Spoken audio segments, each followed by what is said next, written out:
Hello বন্ধুরা, সবাই ভালো রয়েছো?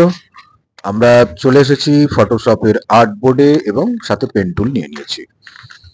আজকে ভিজিটিং কার্ড এবং তার ডিজাইন কিভাবে হয় আমি সেগুলো ছোট ছোট করে দেখিয়ে দেবো। তোমরা তোমাদের মতো করে ডিজাইন করবে, কিভাবে ব্যবহার করতে হয় টুলস গুলো সেটা আমি একটু দেখিয়ে দিয়েছি এখানে। দেখো, লেয়ার স্টাইল থেকে গ্রেডিয়েন্ট অপশানে আমরা চলে এসেছি। কার্ডের মাপ তো তোমরা জানো, 3 3.5 2 হয়, 3 2ও হয়, তো 3.5 2টাই ম্যাক্সিমাম হয়। হুম, তো ঠিক আছে, আমরা সেই মাপটা নিয়ে নিয়েছি ইঞ্চিতে। ফটোশপের আর্ট বোর্ড নিয়েছি ওই মাপেরই, এবং আমরা চলে এসেছি এখন গ্রেডিয়েন্ট প্যানেলে অপশন কালার ঠিক করে নিচ্ছি। বারটাকে কম বেশি করি এবং কোথায় কোন কালারটাকে রাখবো সেটাকে ঠিক করার জন্য আমরা গ্রেডিয়েন্ট অপশানের একেবারে কালার বারে চলে এসেছি, সেখানটাই আমরা কম বেশি করে নিচ্ছি। আর বাঁদিকে দেখো, ভিজিটিং কার্ডের ওপরে দেখো যে শেডটা পড়ছে, অর্থাৎ পেন টুলে ডিজাইন করার পরে কার্ডের যে ডিজাইনটা দেখো, এবার লক্ষ্য করো ওখানে যে শেডটা দিচ্ছি আমি, এই যে দেখো, দেখতে পাচ্ছ ডার্ক ব্লুর ওপরে।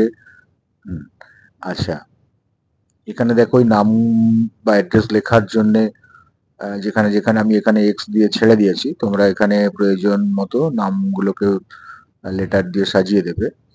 হুম, দেখো ভাল লাগছে। যদি মনে হয় ব্যাকগ্রাউন্ডে এই কার্ডের পিছনে ওই যে স্কাই হাফটোনটা দেয়া রয়েছে, যেটা গ্রেডিয়েন্ট দেয়া রয়েছে, ওটা নাও দিতে পারো, তোমাদের ব্যাপার, তোমাদের চোখের ব্যাপার। তোমরা যা দেখছো, যা ভালো লাগে সেটাই তোমরা করবে, যেন দর্শকের দৃষ্টিনন্দন হয় কার্ডটা। দেখতে থাকো, আমি খুব বেশি কথা বলছি না, কারণ শুধু টুলস এর ব্যবহারগুলো তোমাদেরকে দেখানোর জন্য আমি কার্ডটাকে নির্বাচন করেছি ভিজিটিং কার্ড। এরপরে একদিন লেটার হেড দেখিয়ে দেবো। হ্যাঁ, তোমাদের মতো করে তোমরা ডিজাইন করবে, এখানে কিছু ব্যাপার নেই। শুধু ব্যবহার, টুলস এর ব্যবহারগুলো দেখানোর জন্যই আমি এটা দেখাচ্ছি। আমার অন্যান্য ভিডিওগুলো দেখবে, সেখানে আমি যে খুব একবার নিখুঁত করে কাজ করছি তা না, কিন্তু টুলস এর ব্যবহারগুলো খুব ইম্পর্টেন্ট। তোমরা তোমাদের মতো করে করবে, তোমাদের চোখ দিয়ে যেটা দেখছো, যেটা ভালো লাগছে, যেটা দর্শকের কাছে ভালো লাগবে, যাকে ডেলিভারি দেবে, যে তোমায় করতে বলেছে, বা নিজের কার্ডও যদি হয়, সেটা তুমি তোমার মতো করে তৈরি করবে। শুধু ব্যবহারগুলো আমি দেখিয়ে দিচ্ছি, কোন টুলস দিয়ে কিভাবে করতে হয় সেটুকু দেখানোর জন্যেই তোমাদের কাছে আসা। দেখতে থাকো। হ্যাঁ, আর নিজে বুঝে নাও। বুঝতে না পারলে তোমাদেরকে বলেছি, আগের ভিডিওতেও বলেছি, আমার হোয়াটসঅ্যাপ নাম্বার দেওয়া রয়েছে, সেই হোয়াটসঅ্যাপে তোমরা মেসেজ করবে। হ্যাঁ, এর জন্য তোমাদের তো কিছু খরচ দিতে হচ্ছে না, শুধু মেসেজটা করো, আমি সেখানে জানিয়ে দেব, বুঝিয়ে দেব, বোঝানোর চেষ্টা করব কিভাবে ওটা করলে সহজে হবে। আর তবে এমনি দেখলেও বুঝতে পারবে তোমরা, বিরাট কিছু কঠিন কিছু কাজ নেই। যারা চর্চায় আছো তাদের কাছে এটা কোনো ব্যাপারই না। দেখো, এটা আমি এলিপস দিয়ে একটা রাউন্ড করে নিয়েছিলাম, সেটিকে আবার গ্রেডিয়েন্ট করেছি, করে সেটি যেরকম কালার করেছি ব্ল্যাক অ্যান্ড রেড। আর কার্ডের যে বেসটা সেটাও আমি গ্রেডিয়েন্ট করেছি ব্ল্যাক অ্যান্ড রেড দিয়ে।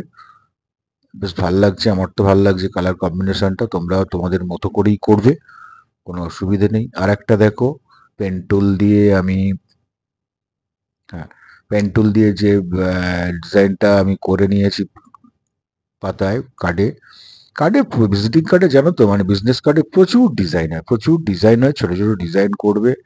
হ্যাঁ, শুধু কালার কম্বিনেশন গুলো ঠিক রাখবে, যে এই কালারের সঙ্গে এই কালারটা ভালো লাগছে কিনা, সেটা ঠিক রেখে কাজগুলো করে যাবে। মোটামুটি এরকম ভাবে হয়, কোনগুলোকে দিয়ে কাজ করা যায়। হ্যাঁ, তারপরে আড়াআড়ি লম্বা লাইন দিয়ে কাজ হয়, যেরকম খুশি। অথচ হ্যাঁ, শুধুমাত্র কালার গুলো দেখবে, যে একটার সাথে আর একটা কালার ভালো লাগছে কিনা, বা সেটা সেই কালারটা তার সঙ্গে চলে কিনা, যায় কিনা। যদি সেটা না হয়ে থাকে, যেমন ধরো এই যে ডার্ক একটা ব্লু রয়েছে, তার সাথে আমি লাইট ব্লুটা, বা এই যে ব্ল্যাকের যে গ্রেডিয়েন্টটা দিচ্ছি আমি, এইরকম। এবার তোমরা এখানে অন্য কালার, অন্য গ্রেডিয়েন্ট অন্যভাবে ব্যবহার করতে পারো, দিতে পারো। এবারে কোম্পানির লোগো দিতে হবে, কোম্পানির বক্তব্য, কোম্পানির অ্যাড্রেস করতে হবে, কোম্পানির নাম দিতে হবে, কোম্পানির অ্যাড্রেস থাকবে, ফোন নাম্বার থাকবে, মেল থাকবে, লোগো থাকবে, এত কিছু ভিজিটিং কার্ডে থাকে। তো সেগুলো কোথায় কোনটাকে লিখলে ভালো হবে, কি কালার ব্যবহার করবে, সেটা তোমরা দেখিয়ে দেবে। আমি যদিও এখানে কোথাও লেখা দেখায়নি যে এই কার্ডের ওপরে এই লেখা, ম্যাক্সিমামটাই ব্ল্যাকটা ভালো লাগে। ডিজাইনের ওপরে ব্ল্যাকটাই ভালো লাগে। এবার যদি কোনো ডিপ কালারে, যেমন এই প্রথমেই লাল কালার যেটা, ওখানে তো ব্ল্যাকে খুব বেশি ব্যবহার করলে হবে না, কারণ ব্ল্যাক বা রেড দিয়ে তো শেডটা করা রয়েছে, ওখানে তোমাকে হালকা লাইট কালার দিতে হবে। ডিপ কালার মানে আমি যখন করবো ওপরে যেটা লিখবো সেটা লাইট হবে, আর যদি লাইট কার্ড হয় অর্থাৎ সাদা, এই বোর্ডটা সাদা, তা সেখানে তোমাকে ডিপ কালার ইউজ করে লেটারগুলো করতে হবে। এটা মকআপ টাইপ করে দিয়েছি, তোমরা মনে করলে করতে পারো। মকআপ নিয়ে আমার একটা ভিডিও রয়েছে ছোট্ট করে। ঠিক আছে বন্ধুরা, ভালো থাকবে। আর চ্যানেলটা সাবস্ক্রাইব করতে কিন্তু ভুলো না। চ্যানেলটা সাবস্ক্রাইব করে রাখো, লাইক করো, কমেন্ট করো। আবার দেখা হবে, নিশ্চয়ই দেখা হবে, নিশ্চয়ই তোমরাও ভালো থাকবে। Thank you, thank you, thank you.